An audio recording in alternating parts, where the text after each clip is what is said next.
Olá!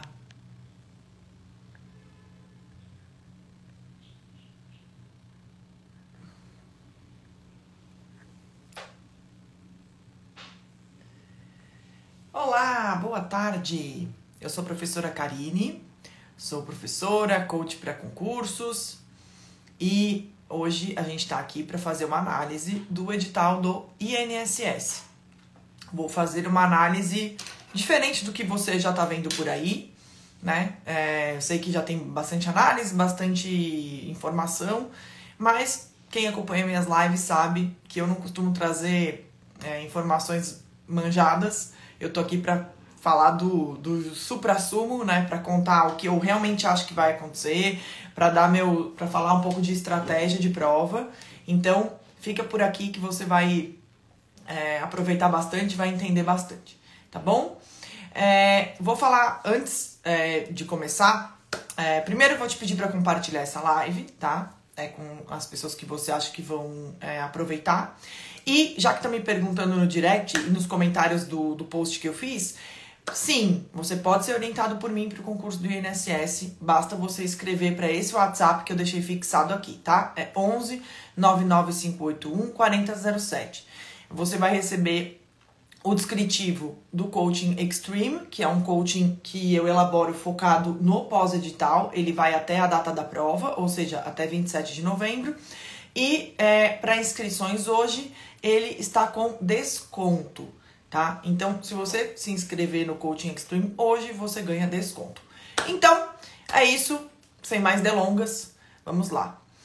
Quando você fala no WhatsApp, você recebe um descritivo. Lá tem toda a explicação. Se você tiver alguma dúvida, pode ir escrevendo aqui. Ao final eu tiro a dúvida, tá bom? Vamos falar do edital. Tivemos a publicação nessa madrugada do edital do INSS. Esse edital foi um edital muito aguardado. É um edital de 1000 vagas. E ele, por ter sido mantida a banca do último concurso, né? Então, o último concurso foi feito pelo CESP em 2015, né? E agora a gente tem um novo concurso também feito pelo CESP. Então, o que aconteceu? Aconteceu uma manutenção da estrutura cobrada neste edital em relação ao edital anterior. A gente tem diferenças? Sim, a gente tem diferenças, eu vou falar sobre elas, mas a gente tem uma manutenção da estrutura da prova. Por quê? Porque lá em 2015 a gente tinha o CESP fazendo uma prova de certo e errado. Agora a gente também tem o CESP fazendo uma prova de certo e errado. Então a estrutura da prova se mantém, a gente tem a mesma estrutura de prova. Temos uma prova marcada para 27 de novembro. 27 de novembro, a gente tem aí 2 meses e meio, mais ou menos, para estudar, né? 2 meses e 12 dias, né? Quase 2 meses e meio. Esse tempo é um tempo bom? É um tempo bom. É um tempo pequeno? É um tempo pequeno. É o mínimo do mínimo? Não. Poderia ser maior? Claro, quanto mais tempo, melhor. Só que o ponto para algumas matérias, você consegue absorver muito em pouco tempo. Então, 2 meses e meio é tranquilo. Imagine uma prova de faculdade que você tenha que fazer. Se você tiver 2 meses e meio para estudar para uma única prova de faculdade, para algumas matérias, por exemplo, para uma matéria que caia muita legislação, 2 meses e meio é um tempo razoável. Você vai pegar a legislação, vai ler, vai fazer questões e vai conseguir memorizar até o dia da prova. Então, isso vale, por exemplo, nesse edital, para as matérias, para a matéria do conhecimentos específicos, que é ali direito previdenciário, né? Seguridade social, direito previdenciário. Mas 2 meses e meio pode ser pouco, dependendo da matéria. Por exemplo, exatas, português. Para essas matérias, 2 meses e meio não é muito, é pouco. Por quê?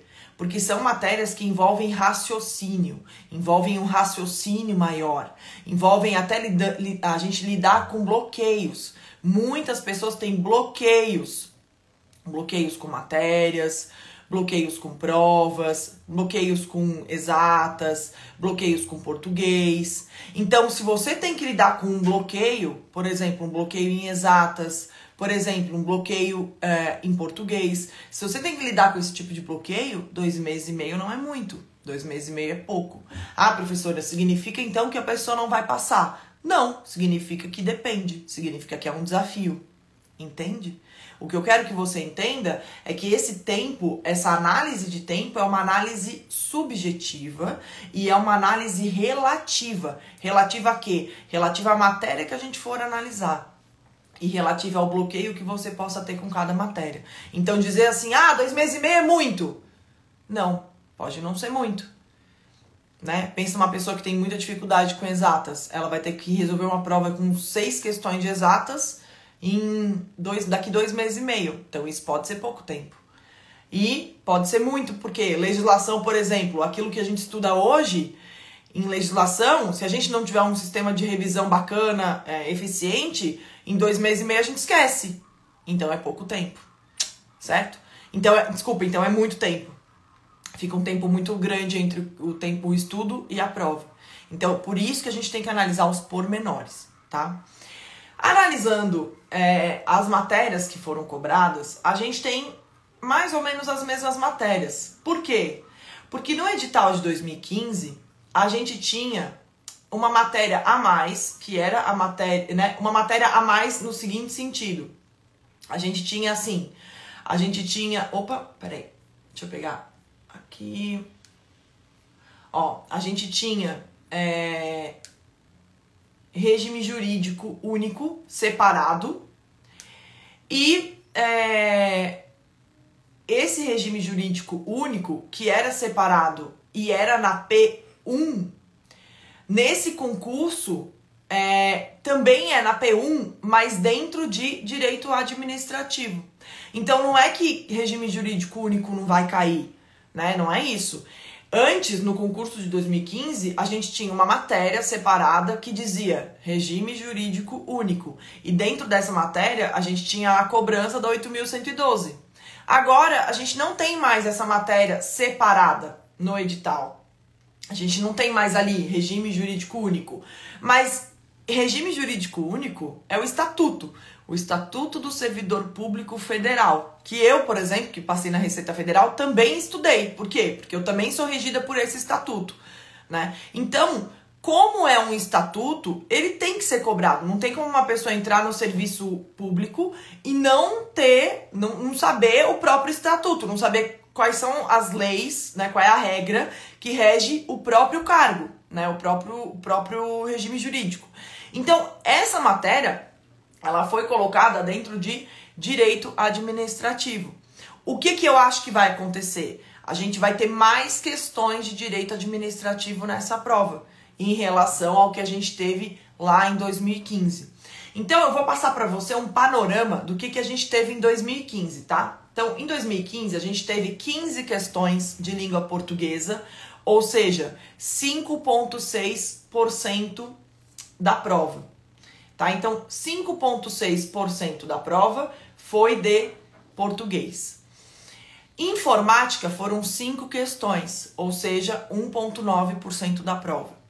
Raciocínio lógico foram 6 questões, ou seja, 2,2% da prova. Deixa só eu... Peraí, deixa eu só ligar o não perturbe, porque senão o WhatsApp não para, né? Raciocínio lógico, a gente teve 6 questões. Ética no serviço público, a gente também teve 6 questões. Essa matéria de regime jurídico único, a gente teve... Essa matéria de regime jurídico único, a gente teve 6 questões no último concurso.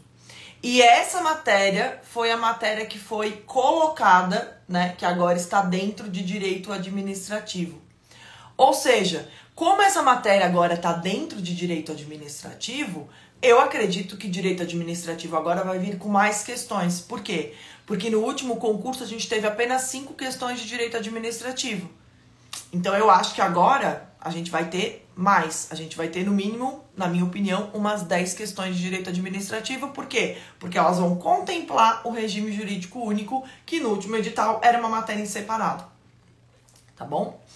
Apesar de que, né, sempre deixando claro, que esse tipo de prova do CESP, ele não cobra divisão por matéria, né? Quando você pega a prova, Né? No edital tá lá, português, exatas, tal. Quando você pega a prova não tá dividida. Essa divisão fica subentendida. Então, já era algo junto. Não tinha tinha no último edital, mas não tinha no último concurso lá assim, regime jurídico único, questões abaixo de 10 a 20. Não tinha isso no último edital, certo?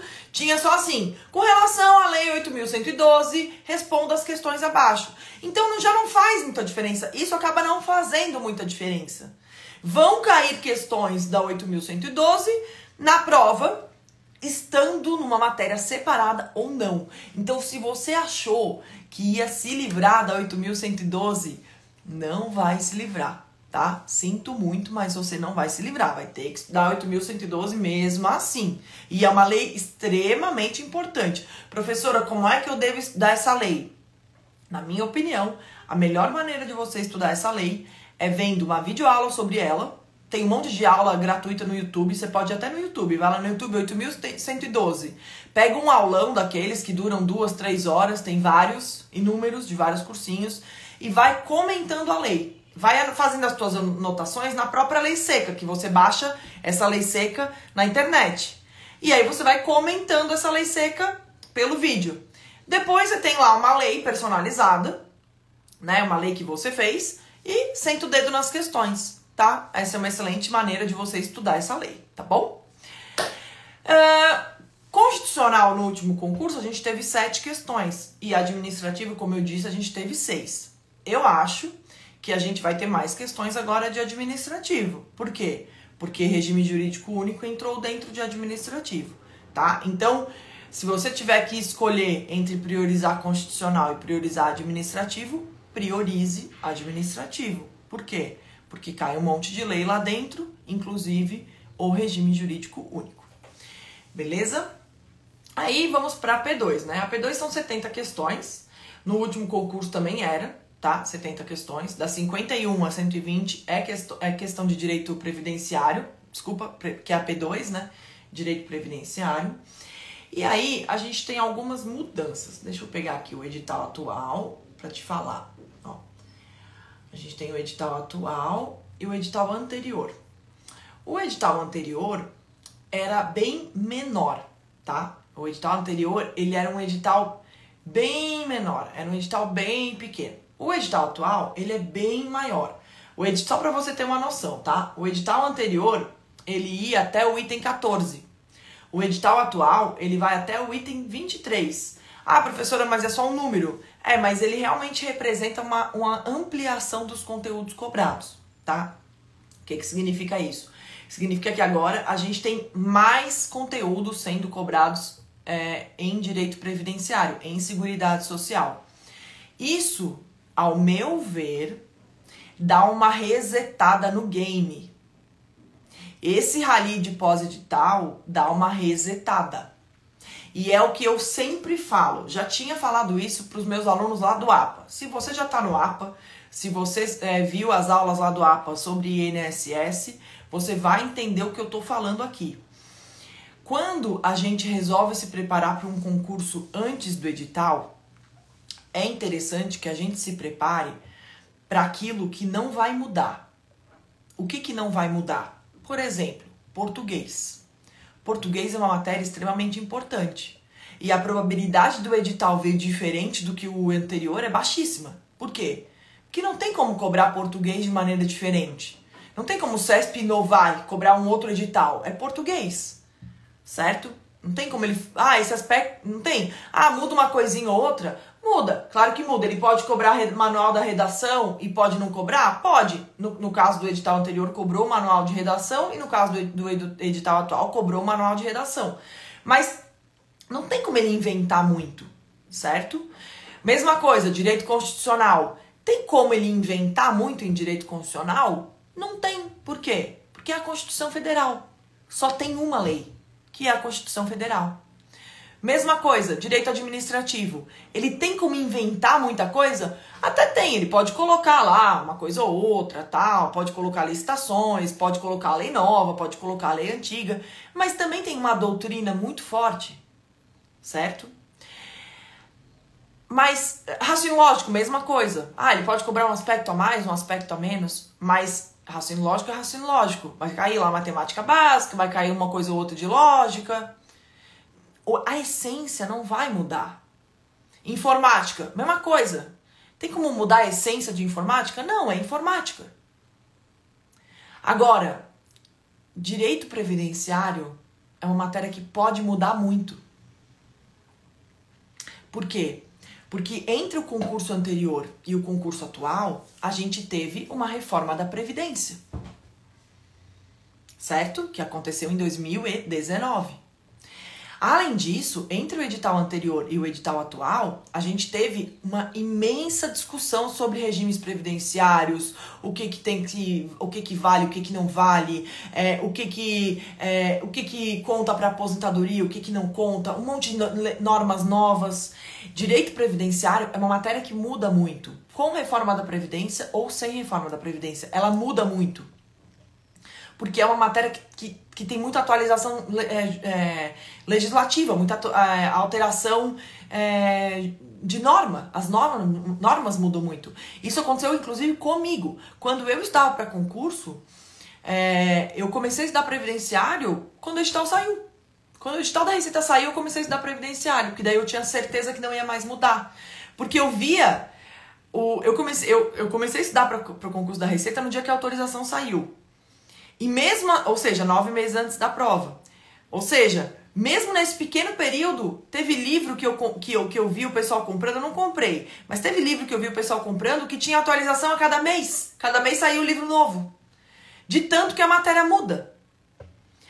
E aí, inclusive foi essa a dica que eu dei pro pessoal lá no APA. Quem é meu aluno do APA, que tá aqui na live, pode comentar isso aqui. Vai saber do que eu tô falando. Direito previdenciário é uma matéria que não vale a pena você estudar com antecedência, por conta dessas mudanças de norma. Então, o que eu fiz os meus alunos fazerem? Tanto os meus alunos do APA, quanto os meus alunos do coaching. Eu fiz eles estudarem muito bem todo o resto. Então, os meus alunos estão sabendo muito bem português, exatas, informática, constitucional, administrativo, o regime jurídico. Por quê? Porque essa parte muda pouco. Essa parte corria um risco muito pequeno de mudar. Já a previdenciário, a gente não sabia como ia vir. Por quê? Teve uma reforma no meio e, além disso, tem muita coisa que sempre entra, sempre muda, sempre a importância que é dada é sempre diferente. A maneira como se encara direito previdenciário vai mudando ao longo do tempo. É uma matéria que muda muito, é uma matéria que é uma eterna mudança. Ela é regida por muitas normas infralegais, muitos decretos. Então agora o jogo dá uma resetada. Se você tem base nas matérias da P1, que são português, exatas, informática, constitucional e administrativo, você leva uma enorme vantagem. Por quê? Porque a P2... A prova de conhecimentos específicos, neste momento, basicamente, vai ser uma prova, vai ser um conteúdo que todo mundo vai ter que estudar igual. Todo mundo vai ter que pegar igual. Todo mundo vai ter que sentar a bunda na cadeira agora e meio que dar uma olhada em tudo de novo. Por quê? Porque isso foi mudando e o edital veio completamente diferente. Tem muita coisa nova.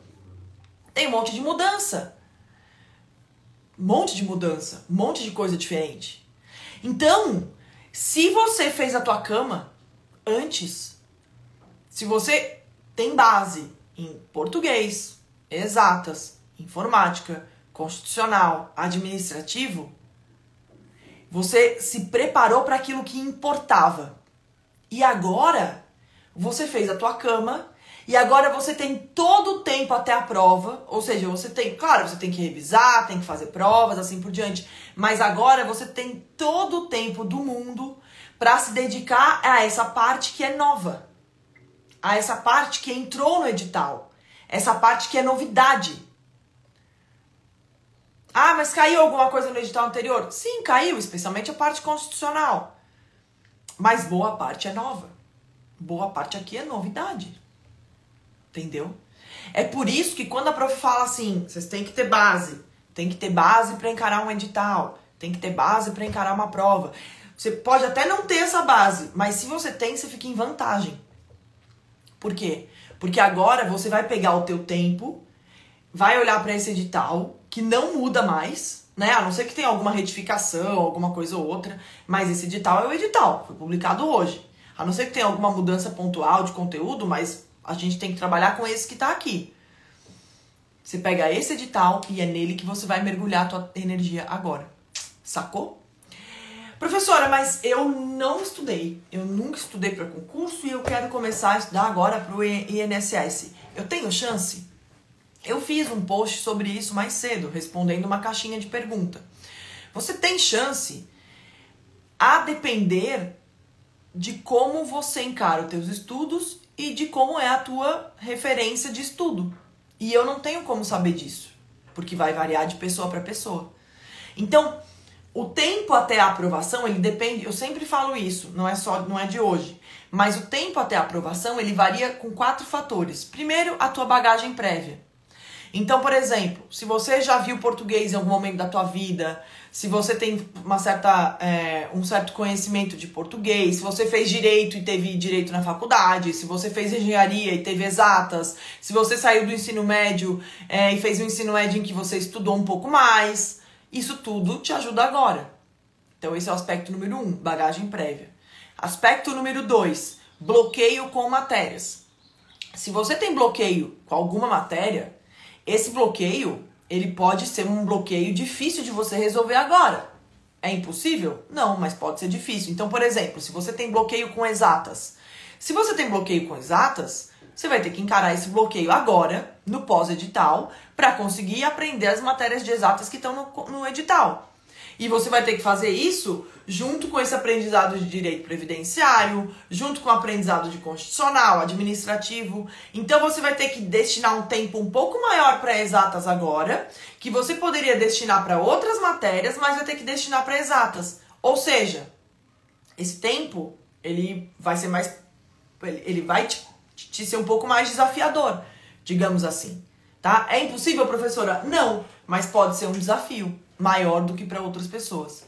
Um outro aspecto, técnicas de estudo que você utilize. Então, por exemplo, se você já estudou um pouco sobre técnicas de estudo, já aprendeu um pouco de técnicas de estudo, exemplo, os meus alunos do APA.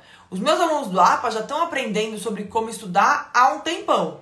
Agora, obviamente, eles levam vantagem. Por quê? Porque eles não precisam aprender a estudar, eles já sabem. Meus alunos do coaching, mesma coisa. Professora, mas eu nunca vi nada sobre técnicas de estudo, não sei nem do que se trata. O que você pode fazer para te ajudar nesse momento é contratar uma ajuda, né? Que é isso que eu tô falando aqui que tá aqui fixado no comentário. Você pode contratar uma ajuda, então se você delega para mim o teu planejamento e deixa eu te ajudar com o planejamento, eu faço planejamento para você, eu falo como você vai estudar, eu falo o que você vai fazer, quando você vai revisar, quando você vai fazer provas. Então eu consigo te ajudar nesse aspecto. Então mesmo que você não saiba muito sobre técnicas de estudo, você consegue superar porque você tem ajuda. E o quarto aspecto é a produtividade. Pessoal, eu sei que hoje, que é o dia que sai o edital, a gente acha que a gente vai conseguir ficar 2 meses e meio estudando 24 horas por dia. Eu sei que a gente tem essa sensação, né? Eu sei que hoje é o dia que você vai achar que vai fazer o teu planejamento lá e vai achar que vai estudar 20 horas por dia. Eu sei que hoje vai dar essa vontade. Eu sei que hoje você vai fazer o teu planejamento considerando isso. Mas isso não é verdade.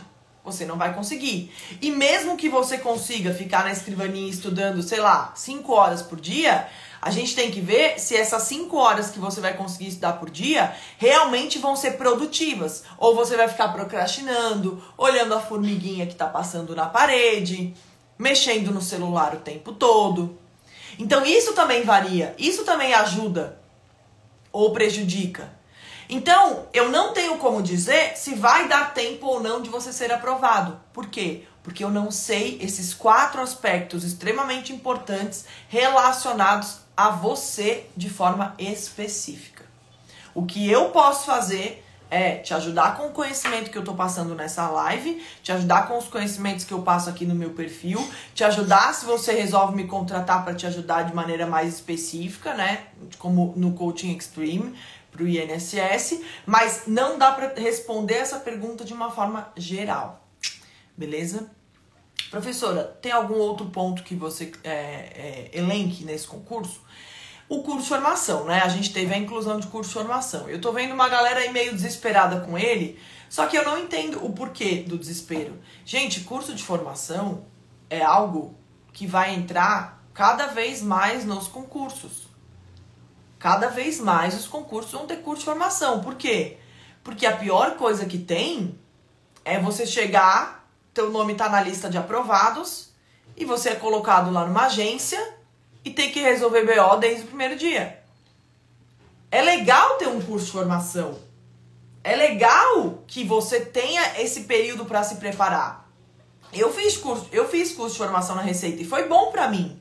Porque eu fui pro curso de formação, tive uma noção do que era o trabalho, tive uma noção do que era o conhecimento, conheci os colegas. Então, eu acho que você poderia ficar feliz com o curso de formação. Ah, professora, mas eu corro o risco de ser reprovado no curso de formação. Claro, né? Vocês acham que ele ia colocar curso de formação no edital e ia falar assim, olha, o curso de formação, ele é feito só depois da posse, ele é facultativo, e quem quiser vai, quem não quiser não vai. É lógico que não, né, gente?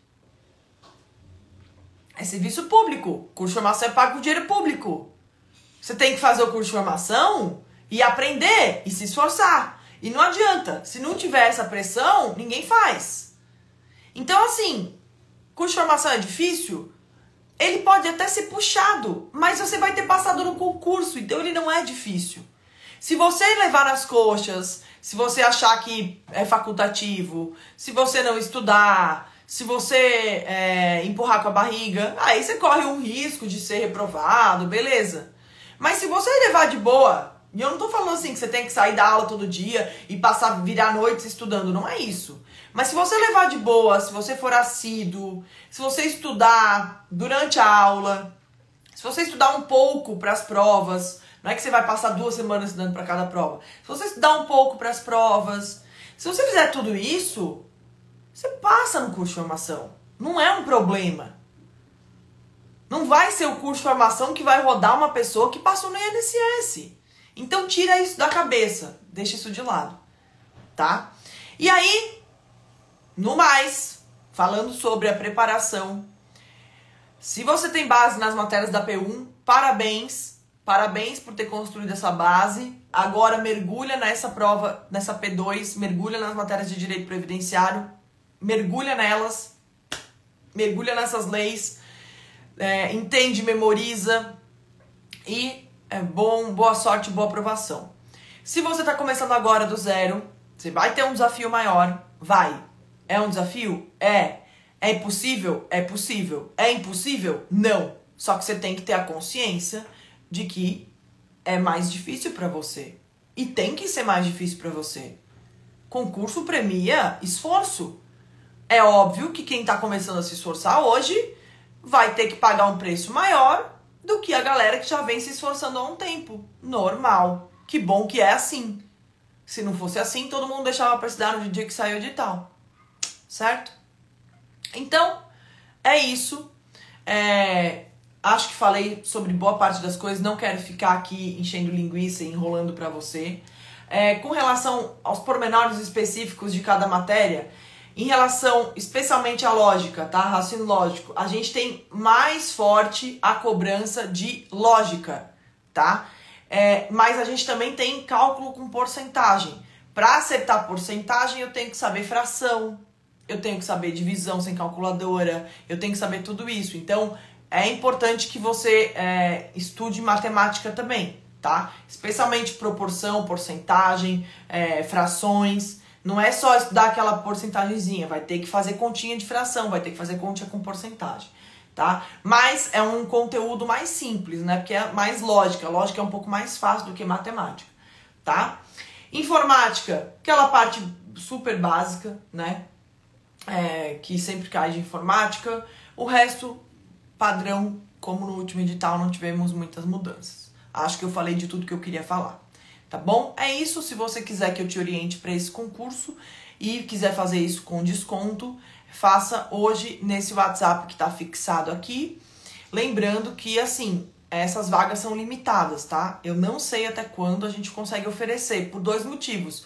Primeiro, por capacidade operacional, eu não consigo orientar muitos alunos. Por quê? Porque eu sou uma só, o coaching é feito só por mim, né? Não tem ninguém me ajudando, nenhum outro coach. Eu tenho uma equipe que me ajuda com prova, que manda o kit pro aluno, que faz a parte administrativa, mas a coach, a orientação é só minha, tá? Então, tem uma capacidade operacional limitada. Além disso, eu não consigo orientar por muito tempo. Por quê? Porque a gente não tem muito tempo até a prova, né? Até a prova a gente não tem muito tempo. Como a gente não tem muito tempo até o dia da prova, fica mais complicado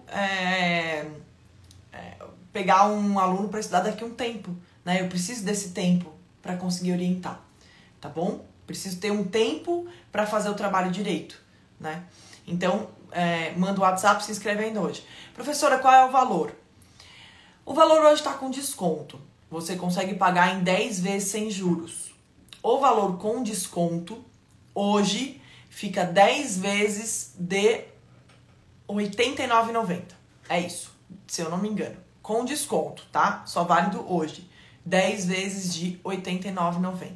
Pode parcelar no cartão em diversas vezes, todas sem juros, tá bom? Lembrando que tem WhatsApp diário comigo, contato via WhatsApp diariamente, planejamento, prova quinzenal, tudo isso, tá bom? É isso, um grande beijo, estamos juntos e juntas, contem comigo. Beijão!